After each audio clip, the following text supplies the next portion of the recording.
To bring you the latest pictures that are coming in right now. Vice President Hamid Ansari is all set to file his nomination papers for his re-election to the post of Vice President of the country. Well, there is of course a lot of speculation and expectation that the UPA is set for a comfortable win.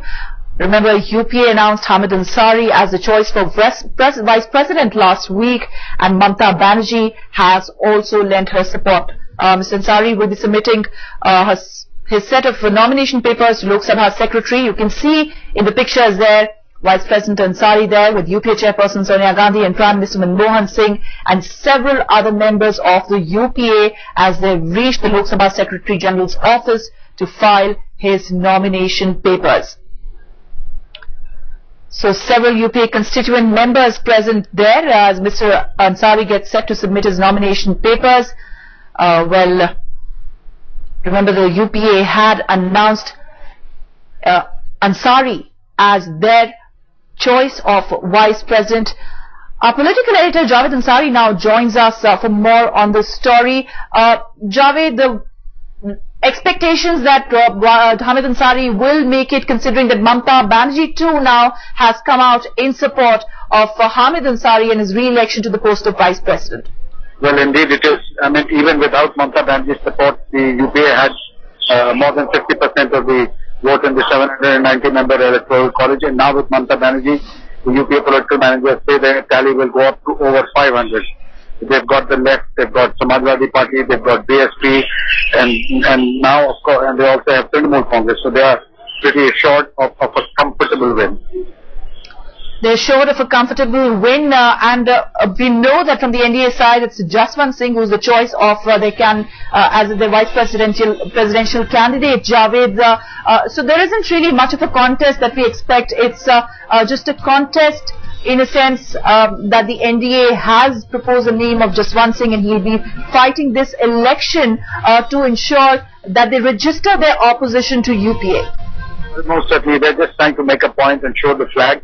Because it doesn't, in the end, it will ultimately both the election for the president as well as the vice president will not boil down to much of a contest, because the UPA is very comfortably placed.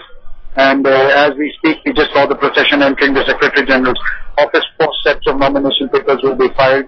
Mr. Sharad Pawar, SP, BSP, all supporting parties, all parties will pledge their support, have their representatives there. So from the looks of things, it appears to be, I mean, both Mr. Pranab Mukherjee and the Vice President appear to be on the home run. All right, both Mr. Mukherjee and Hamid Ansari seem to be on the home run. These pictures that we are bringing to you live from Lok Sabha Secretary General's office, where Vice President Hamid Ansari has reached to file his nomination papers. There you can see Prime Minister Manmohan Singh and UPA Chairperson Sonia Gandhi, along with several other key constituents of the UPA who have come along with Ansari as he files his nomination for his re-election to the post of Vice President. Let me bring in Kartikeya Sharma at this point. Kartikeya, it's a fight for the sake of a fight, it seems. Hamid Ansari seems to have the numbers now that Mamata Banerjee too has pledged her support for Ansari. It's going to be a clear win for Hamid Ansari. Even if Mamata wouldn't have supported the Vice President candidate of the UPA, Mr. Ansari would have had a simple win.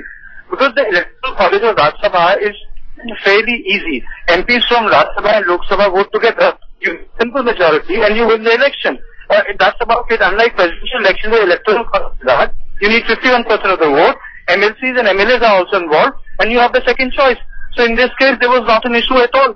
And UPA managers, despite Mamata not making her choice clear, they had already told the press that they have the numbers on their side. So I think it's a fairly easy game for Mr. Ansari, and they know that he's all set to become the Vice President again, and he's going to create history also, Ruchika, because it's only after Sarvapalli Radhakrishnan that someone has been nominated again, because he has been the only person in post-1952 India where a Vice President has been nominated again. So he will be the second person in the history to hold the office of Vice President twice.